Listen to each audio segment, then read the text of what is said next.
जय हिंद साथियों, मैं आकाश वर्मा आपके अपने YouTube channel study express with Aakash में स्वागत करता हूं। और जितने भी नए साथी, जितने मेरे नए भाई और जितने भी नई बहनें मेरे चैनल को देख रहे हैं वो इसे सब्सक्राइब करें और वीडियो को ज्यादा से ज्यादा शेयर करें और लाइक करें। कल हमने अपने चैनल पर सामान्य हिंदी का सिलेबस बताया था कंप्लीट, और उसमें से एक टॉपिक उठाया था वर्णमाला। तो वर्णमाला में कल हमने जाना था स्वर के बारे में। कंप्लीट इंफॉर्मेशन हमने वीडियो में बताई थी। आप डिस्क्रिप्शन में जाएंगे तो आपको उस वीडियो का लिंक मिल जाएगा और आप उस वीडियो को देख सकते हैं। आज हम वर्णमाला का दूसरा पार्ट लेकर आए हैं, जिसके बारे में हम व्यंजन के बारे में बताएंगे कंप्लीटली आपको। साथ ही साथ हमारा करंट अफेयर एक्सप्रेस के नाम से जो चैनल है, जो पेज है इंस्टाग्राम पर, आप उसे फॉलो कर सकते हैं और आप डे टू डे जो करंट अफेयर की जानकारी है वो आपको वहां से मिलती रहेगी। तो आइए साथियों, हम अपनी इंफॉर्मेशन पर चलते हैं। वर्णमाला पार्ट 2। वर्ण के बारे में कल भी मैं आपको बता चुका था। भाषा की सबसे छोटी इकाई वर्ण होती है। स्वर के बारे में कल हम बता चुके थे। आज व्यंजन के बारे में जानेंगे। तो ये कचट तब बोलते हैं, जैसे क वर्ग, च वर्ग, ट वर्ग, त वर्ग और प वर्ग।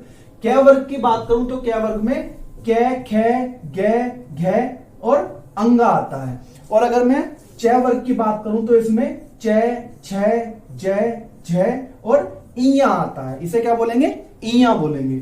च वर्ग के बाद अगर मैं ट वर्ग की बात करूं तो इसमें ट, ठ, ड, ढ, ण आता है।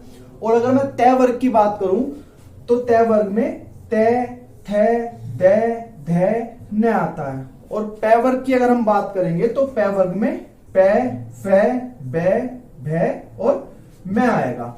और ये जो पंचमाक्षर या नासिक्य हैं, इन्हें हम पंचमाक्षर या नासिक्य क्यों बोलेंगे?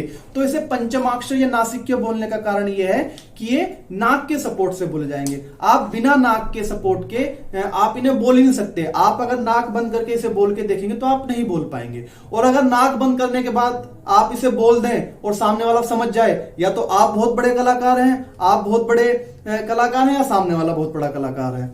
और साथ ही साथ क से लेकर मैं तक के जो ये 25 व्यंजन हैं, इन्हें हम स्पर्श व्यंजन भी बोलेंगे। इन स्पर्श व्यंजन बोलने का कारण क्या है? क्योंकि ये कहीं ना कहीं हमारे पार्ट, मुंह के किसी ना किसी पार्ट से टच करेंगे।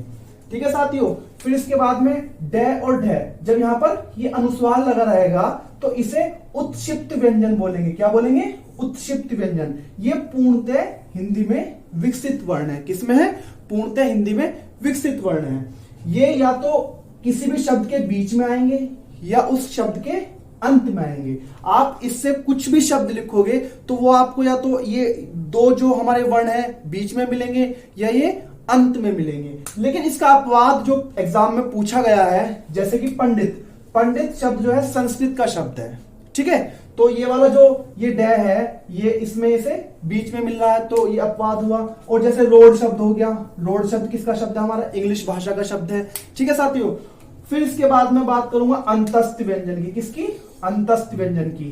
य, र, ल, व, ये चारों क्या है? हमारे अंतस्थ व्यंजन, जो अंदर से आएंगे। अंतस्थ व्यंजन का मतलब जो हमारे अंदर से निकल कर आएंगे। साथ ही साथ अगर मैं य को और व को बताऊं, ये इस तरफ लिख रखे हैं मैंने, य और व, ये हमारे अर्ध स्वर भी होते हैं। क्योंकि कहीं ना कहीं ये हमने कई जगह इनका स्वर के स्थान पर भी प्रयोग किया है, तो इसे क्या बोलेंगे? अर्ध स्वर भी बोलेंगे।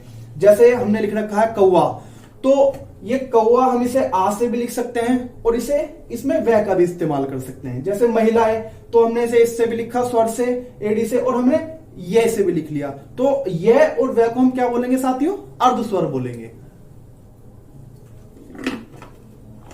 इसके बाद में हम किसकी बात करेंगे? ल की। ल है हमारा पार्श्व व्यंजन, जो पीछे से आएगा निकल के। र है हमारा लुंठित व्यंजन, जब जीभ थोड़ी इस पे मुड़ेगी, ऐठन सी लेगी, है ना, और वाइब्रेशन सी जीभ में हो तो वो क्या है? र हमारा लुंठित व्यंजन कहलाएगा। फिर हमारे कुछ ऊष्मीय व्यंजन है साथियों। तो ऊष्मीय व्यंजन क्या है? हमारा जो श है, हमारे श, स, श, है, ये तीनों ही हमारे क्या है? ऊष्मीय या संघर्षी व्यंजन है।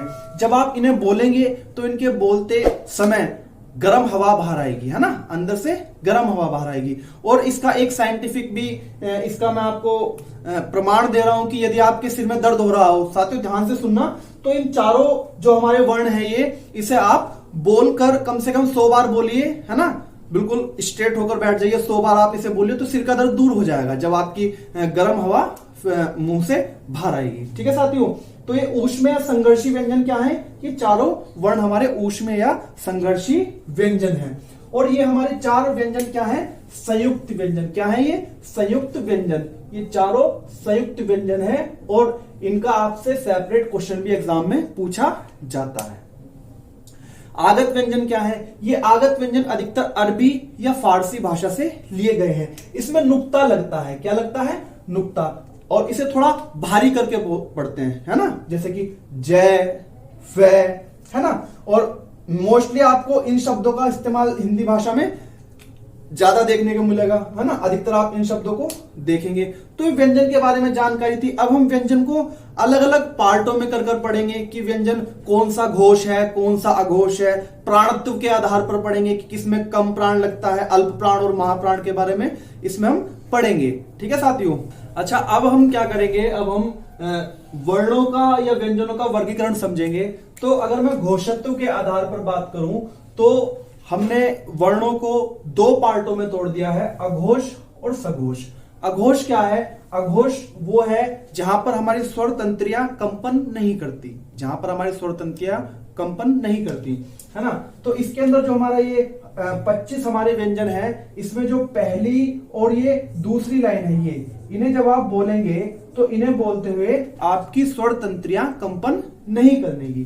ठीक है, तो 5 इसमें हो गए पहली लाइन में और 5 ही इसमें हो गए। और जो तीनों हमारे श हैं तो इन्हें बोलते हुए भी स्वर तंत्रियां हमारी कंपन नहीं करेंगी।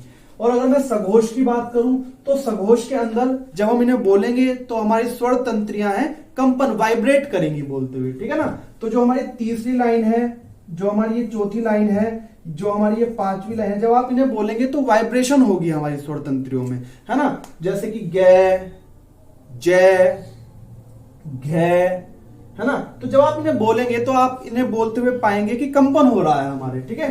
और जो हमारे स्वर हैं, स्वर कितने? 10 स्वर। तो अर्थ के आधार पर स्वर कितने होंगे? 10 स्वर होंगे, है ना। ये, रे, ले, वे, है। तो ये भी किस में आएंगे? सघोष में। सघोष यानी कि जिन्हें बोलते हुए हमारी स्वर तंत्रियां क्या करें? कंपन करें। इसके बाद अगर मैं प्राणत्व के आधार पर बात करूं तो प्राणत्व के आधार पर कितने होंगे? 2 हिस्सों में हमने वर्णों को या व्यंजनों को तोड़ दिया है, एक अल्प प्राण और एक महाप्राण। अच्छा देखिए, हिंदी जो है बड़ी वैज्ञानिक भाषा है। हमारे ऋषि मुनियों ने, हमारे जो हिंदी के भाषाविद हुए, बड़े गहन अध्ययन के साथ, बहुत चिंतन के साथ, बड़े रिसर्च के साथ ये पाया कि भाई कौन सी चीज क्या होती है। और हिंदी भाषा में अपने आप में कुछ ना कुछ कारण है हर चीज के पीछे, है ना। तो अल्प प्राण और महाप्राण क्या होता है? अल्प प्राण का मतलब जिन्हें बोलते हुए कम प्राण लगे, कम वायु लगे, है ना। महाप्राण जिन्हें बोलते हुए हमारी वायु ज्यादा लगे। तो जो हमारी पहली लाइन है ये पूरी, है ना। और जो हमारी ये तीसरी लाइन है ये पूरी, और जो ये हमारी ये 5वीं लाइन है ना। जो 25 हमने व्यंजन लिखे थे जिन्हें हम कछक तप बोलते हैं, तो उस 25 में मैंने इन्हें 5-5 के अलग अलग स्लॉट में जो हमने कर रखा था, तो पहले वाले, तीसरे वाले और 5वें वाले, ये सारे के सारे क्या है? अल्प प्राण है। आप बोल के देखिए, आप अपना हाथ यहां पास लाइए। आप जब जैसे ही बोलेंगे के तो कम हवा बाहर आएगी, है ना। जैसे आप गे, कम हवा बाहर आएगी। और जैसे ही आप इसे बोलेंगे अंगा, कम हवा बाहर आएगी। ठीक है। और ये, रे, ले, वे, और जो स्वर है हमारे, है ना, स्वर कितने, जितने भी हमारे स्वर हैं वो मिलाकर, है ना, ये कंप्लीट इसमें 30 वर्ण हो जाते हैं। कितने वर्ण हो जाते हैं? 30 वर्ण हो जाते हैं, है ना। तो ये क्या है? अल्प प्राण है हमारे। फिर मैं महाप्राण की बात करूंगा। महाप्राण के अंदर जो हमारी दूसरी लाइन है ना, और जो हमारी चौथी लाइन है, तो ये सारे क्या है? हमारे महाप्राण। इन्हें बोलते हुए ज्यादा वायु लगेगी। बोल के देखिए, है ना। जैसे आप इसे बोलेंगे खे, है ना, जैसे आप इसे बोलेंगे घे, तो मुंह से ज्यादा वायु बाहर आ रही है। ठीक है। और जितने भी हमारे ये ऊष्मीय व्यंजन है ना, जो गर्म हवा जिनसे बाहर आती है ना, ऊष्मीय व्यंजन, चारों के चारों ऊष्मीय व्यंजन महाप्राण के अंदर आएंगे। तो ये कुल कितने हुए? 14 हो गए। अब हमने वर्णों के उच्चारण के स्थान पर हमने इन्हें अलग अलग किया। तो उच्चारण के आधार पर कंठव्य जो हमारे वर्ण हैं, जो कंठ से, जो गले से आते हैं, तो जो हमारे ये कै वर्ग वाले हैं, कै, खे, गे, घे और अंगा, है ना, ये क्या है हमारे, ये कंठ से बाहर आएंगे। और जो छोटा आ, बड़ा और है और विसर्ग, ये भी क्या है, कंठव्य वर्ण है ना। तालव्य वर्ण जो है हमारे, ये हमारे च वर्ग के, च, छ, झ, है ना, जय और ईया, और छोटी ई, बड़ी ई, ये और षटकोण, है ना, ये हमारे क्या है, तालव्य, जो तालु से आएंगे। फिर मूर्धन्य, है ना, मूर्धन्य वर्ण कौन से हैं, जब जीभ थोड़ी सी फोल्ड हो जाएगी, टंग क्या हो जाएगी, फोल्ड, जैसे कि टे, ठे, डे, ढे, ने, रे, है ना, और ये से।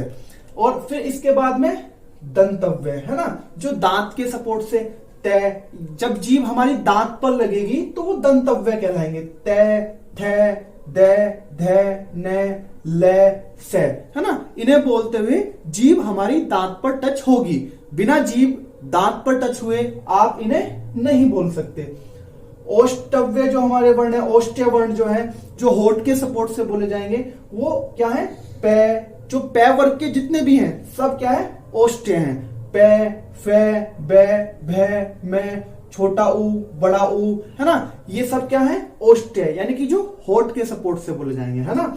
फिर है हमारे नासिक के अनुनासिक, तो जो पंचम वर्ग में मैंने बता दिया था कि पंचम वर्ग में कंप्लीट जो 5 के 5 है, ये आपके वाइब्रेशन नाक के थ्रू होती है, तो नाक के सपोर्ट से बोले जाएंगे, बिना नाक के सपोर्ट के आप इसे नहीं बोल सकते, है ना।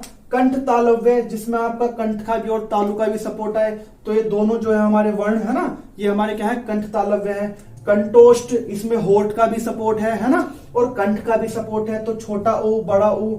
और दंतोष्ठ, दंतोष्ठ के अंदर क्या है, दांत का और होठ का सपोर्ट है, तो दंतोष्ठ में अगर आपसे पूछेगा तो ये वे आएगा। तो कंप्लीट हमने ये व्यंजन के बारे में जाना, और वीडियो के हमने पहले पार्ट में स्वर के बारे में जाना। इस तरीके से आपकी वर्णमाला यहां समाप्त हुई। वीडियो से संबंधित कोई भी डाउट हो, कोई भी चीज आपको समझ में ना आई हो, या हमने कुछ गलत बताया हो, तो आप कमेंट बॉक्स में जाकर हमें जरूर बताएं, है ना, हम इसमें सुधार करेंगे। और साथ ही साथ मैं आपसे पुनः अपील करूंगा कि आप हमारे चैनल को सब्सक्राइब करें, हमारी वीडियो को ज्यादा से ज्यादा शेयर करें, लोगों तक पहुंचाएं, लाइक करें। और साथ ही साथ हमारा करंट अफेयर एक्सप्रेस के नाम से इंस्टाग्राम पर पेज है, आप इसे फॉलो कीजिए, और डेली जो हम इस पर करंट अफेयर डालते हैं आप उसे पढ़िए और लाभ उठाइए। और साथ ही साथ मैं आपको एक इंफॉर्मेशन और देना चाहूंगा जाते जाते, कि नेक्स्ट जो हम वीडियो लाएंगे वो संज्ञा के ऊपर लाएंगे। और जो भी आपके सुझाव है आप बेधड़क कमेंट में हमें बताइए, कुछ भी आपके विचार हो वीडियो से संबंधित जो समझ में ना आया हो, आप हमें बता सकते हैं। जय हिंद, जय भारत।